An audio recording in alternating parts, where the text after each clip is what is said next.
welcome guitar lovers of the internet. My name is Ollie and today I'm here once again with an absolutely beautiful and brand new for 2020 in this instance guitar. So today we are looking at something from the Epiphone 2020 lineup, which I absolutely love. But let me start off and say that. It is an absolutely beautiful guitar, and it is no less than the Epiphone Les Paul Modern Figured in Caribbean Blue Fade.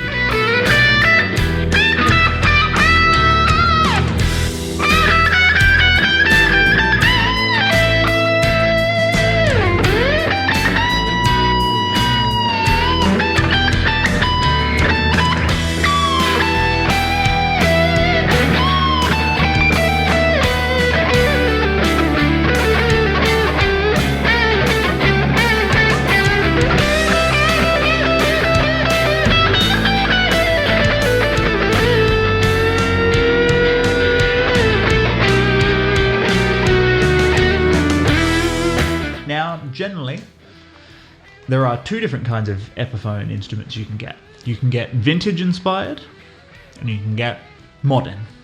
So these sort of all fall under the, in 2020 they fall under what's called the Inspired by Gibson range. So we basically got, models and finishes that before you would have to spend upwards of, $3,000 to get these things. But now you can get them between, sort of that $500 to $1,300 mark, like stuff like this. So beforehand, if you wanted something sort of with the specs that we're going to discuss, with this color scheme, you would have to get something from the Gibson HP or high performance range.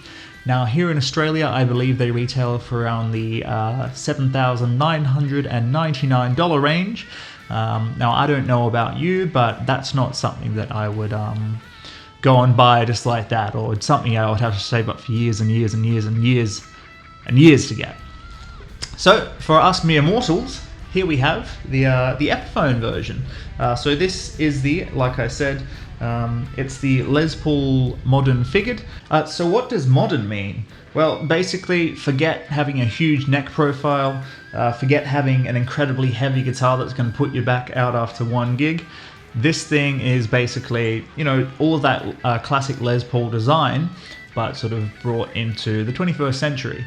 So if you're a traditional player, it might not be the one for you, but if you're after a guitar that is incredibly effortless to play, quite versatile as well, then read, or should I say watch on.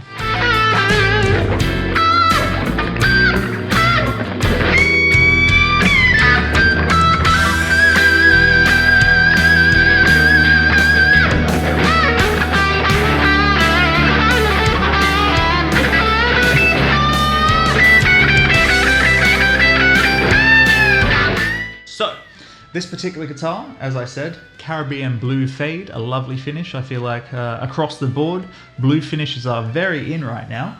But for those that want something a little bit different, you can also get Cafe Latte Fade and what I believe is called Orange Magma Fade. Very, very striking, very cool looking guitars. And again, you cannot get anything like this, or you have not been able to get anything like this from the Epiphone range previously. So very, very exciting. Yeah, I mean, look, for me personally, like I've always had a bit of a thing for the HP range from Gibson, like I mentioned. But, I'm very lucky to own a couple of Gibson instruments, but I would never sort of, for the meantime, imagine to own something in that sort of price range. So it's great that Epiphone are offering players, something with these sort of features that they can afford.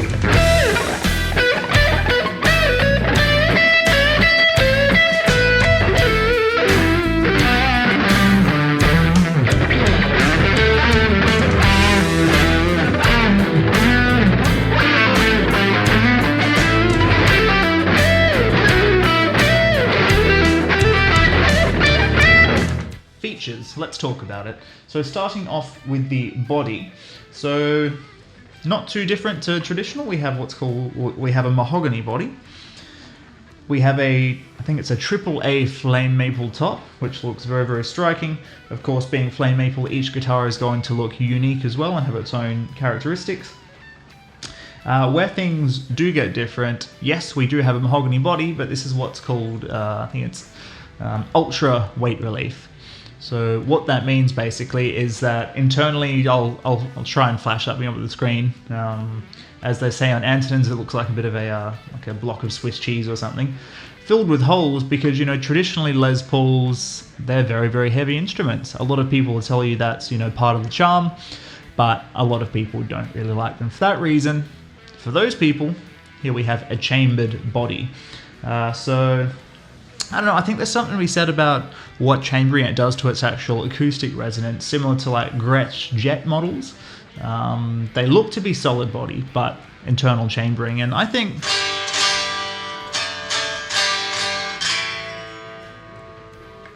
there's something to be said about the actual acoustic resonance, which, you know, whilst it might not be hugely important to the actual plugged in sound, I think it's nice to have something you can play acoustically and sort of get a nice sound out of it. Projects quite nicely.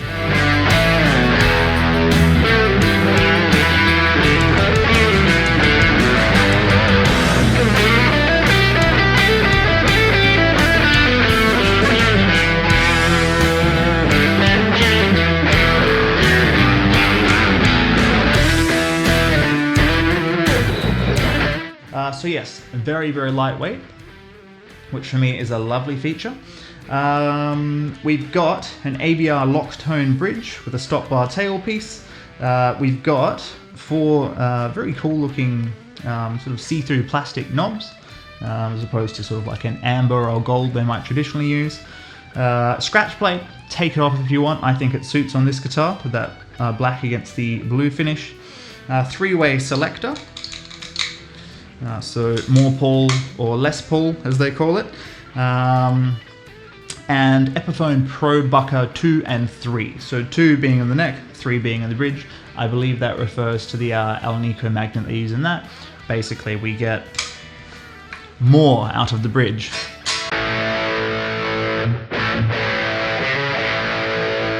The neck. So there we have 2 sounds with, you know, our rhythm and our lead. Now, another thing with this being a modern guitar, it is very, very, very versatile for a couple of reasons. So we have what's called a push-pull coil split.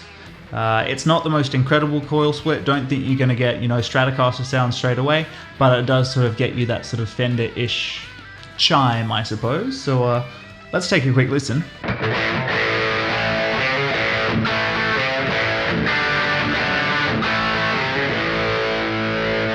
That was our bridge. Now let's pull things up.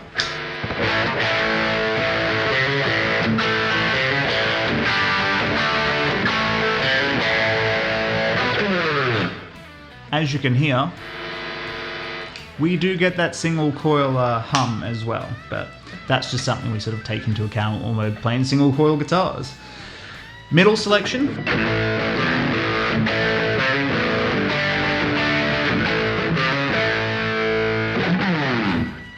Let's pull that coil split up.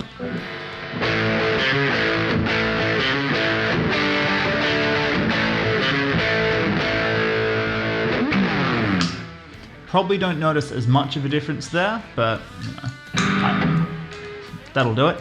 I heard a bit more on the bridge pickup in terms of, you know, a bit more night and day, but let's see how we go on the neck pickup now.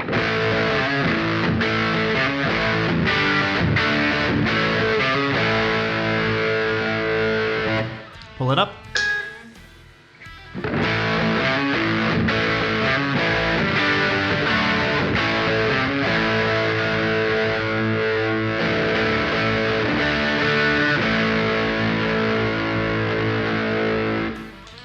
So yeah, like I said, by no means does it give you, you know, straight up Stratocaster sound, but it sort of gets you in that sort of realm. If you want a Stratocaster sound, get something with single coils in it. Next up, if that wasn't enough, we also do have what's called a phase switching push-pull.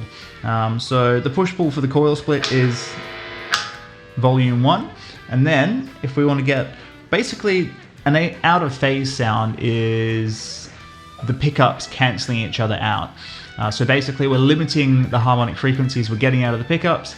To me it sort of sounds like a cocked wah sort of sound. And of course, because it's the 2 pickups it's in the middle selection that we get it. So let's have a listen to the middle selection by itself.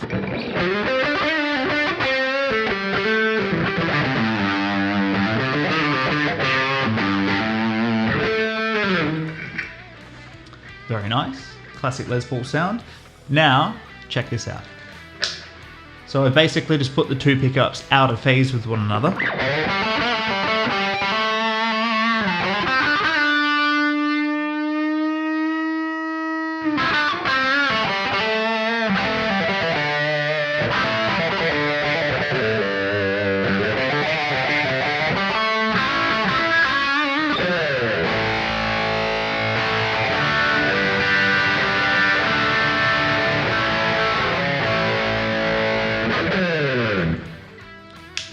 Some people will tell you it sounds terrible, but to be perfectly honest, in the right context, that's going to sound great.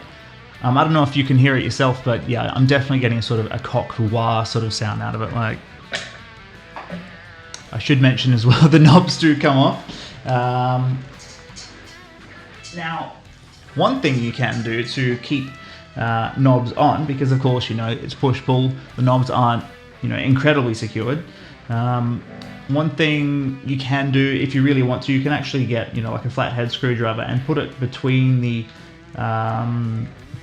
pot here. Basically, you can see the shaft there has a gap in it, and you can actually sort of wiggle a little bit. If you're not careful, of course, you can snap it, which definitely isn't handy. But that's what some people do, basically, to get around that. So let's pop that back on for the time being. But like I said, as I was saying, a great sort of sound from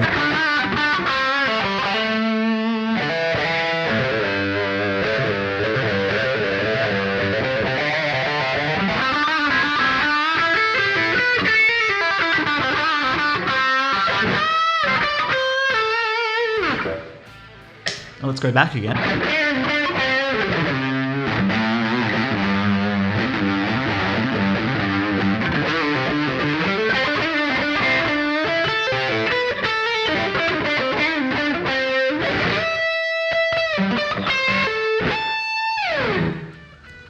And that's basically the sounds that we can get out of this bad boy. Of course, throughout the course of the demo, you will hear in a performance context, but there are the tones by themselves. For reference, this is going into an Electro-Harmonix East River Drive through an ISP Decimator 2 noise gate to cancel out any hum, into a Vox MV50 AC, of course gain up all the way, out of the cab sim into a Focusrite Scarlett Gen 3. So yeah, I think it sounds pretty damn good. That is basically what I use for all of my demos, for anyone wondering.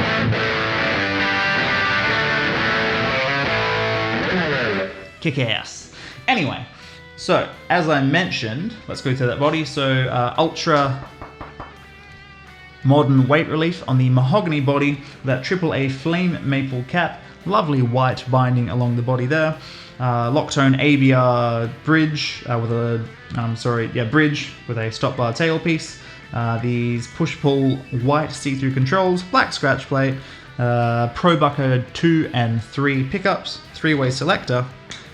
Before I go onto the neck, let's talk about this sort of neck heel here. Basically, this allows us to get up to our higher frets right here. You can see it sort of typically on a Les Paul, just go all the way up here. You can see it sort of scalloped a little bit, I suppose. Shaped to sort of allow, if you're Paul Gilbert or something, or Steve Vai, you've got huge hands. Typically, you're not going to be able to get up here too easily, but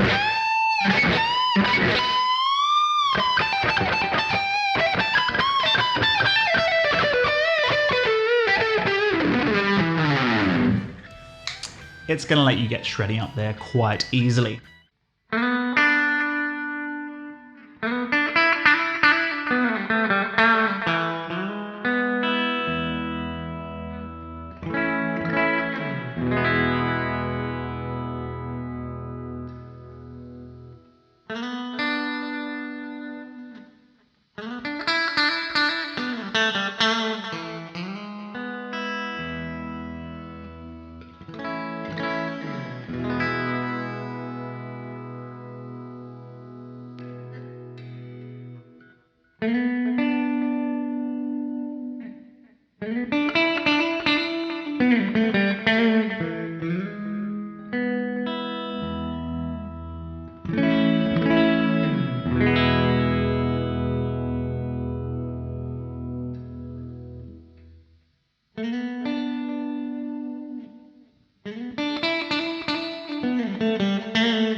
So let's take things from the body, and seeing as we just talked about that neck heel, let's talk about the neck. So being a Les Paul, again, traditional aspect, we have a mahogany neck. What is different is that we have an asymmetrical slim taper. So a slim taper is more seen on 60s profile Gibson instruments. If we're talking more traditionally, like next to me I've got the Epiphone Jared James Nichols Old Glory Signature. This is based off a 50s Les Paul custom turned into a junior, but it has got one big neck profile. That is more traditional, big old 50s, whether you're with, you know, Fender or Gibson, you're gonna get a big, big neck. I actually like it. It works really well for me. Normally I will put 11 to 48 on most of my guitars, but with a neck that big, 10 to 46 does the job just fine. So yeah, asymmetrical slim taper. The slim taper basically means, you know, it gets a little bit slimmer as we go up. Very skinny, but not too skinny neck profile, not like an Ibanez Wizard or something. Extremely comfortable. I like it. And the asymmetrical basically being, it is a little bit slimmer on the bass side of things, because basically, you know, the way that a lot of people play, your thumb comes up and you need to be able to facilitate, you know, that sort of playing, which it does very, very nicely. Another brand that uses this on acoustic guitars is Takamine, for example. It's not a huge thing, but it's a nice subtle difference, which I think, yeah, works wonders in terms of the playability. I find once I spend a bit of time playing this guitar, I really did gel with it very, very nicely. Some guitars do take a little bit longer. I found the process was very, very quick with this lovely guitar. So we've got, like I said, a mahogany asymmetrical slim taper neck, white binding along an ebony fretboard, which is more like a sort of Les Paul custom sort of aspect. Classic trapezoid inlays, 22 medium jumbo frets, very, very comfortable. More typical of a Les Paul, of course, so they haven't changed anything there. With a 12-inch fretboard radius as well. So we're keeping things traditional in that regard. So like I said, I find it super, super comfortable, and I like to think you probably will too. So moving up, white side dots by the way, we've got a Graphtec nut. So Graphtec is an excellent alternative to using bone, which they usually say for more premium instruments, but Graphtec, you know, of course it's not made of an animal, some people prefer that, but a lot better than plastic. Basically, yeah, it prevents string skipping No, I was right the first time. It prevents string slipping, which is great for tuning stability, and I like to think it makes the tone quite nice as well, if you subscribe to that sort of stuff with your nut. Moving up, so we've got this new Kalamazoo headstock, which everyone was going crazy over at the start of the year when they announced it. Like I've said in previous videos, I didn't really have a problem with the old headstock, but you know, it's cool to have that sort of, again, inspired by Gibson, like authentic Kalamazoo style headstock. Looks very, very cool. So yeah, that's that. And turning things over, a very nice inclusion. We have got Grover locking tuners on this guitar.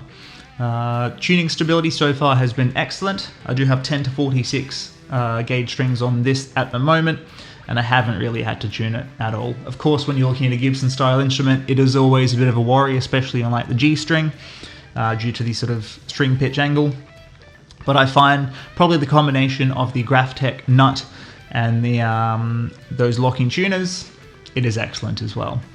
So yeah, guys, a very, very versatile guitar, a very stunning guitar. Said I've always had a bit of a thing for the Gibson HP models, so you can imagine how excited I was when this got announced at the start of the year, and you can imagine how sort of impressed I was when it arrived. And of course it's not going to play at the same level as an $8,000 Gibson, but for what you're getting for the money, it is a great guitar. Versatile, looks good, feels good, sounds good, probably because it is good. So I think I've covered everything. Let me know if you have any questions about the guitar. I'm more than happy to help. Otherwise, if you enjoyed the video, feel free to throw it a thumbs up. If you want to see more videos coming out, I'm always putting together some, you know, fun and exciting stuff. Feel free to subscribe to my channel. Otherwise, thanks for checking in today, guys. My name is Ollie, and I will see you next time. Cheers.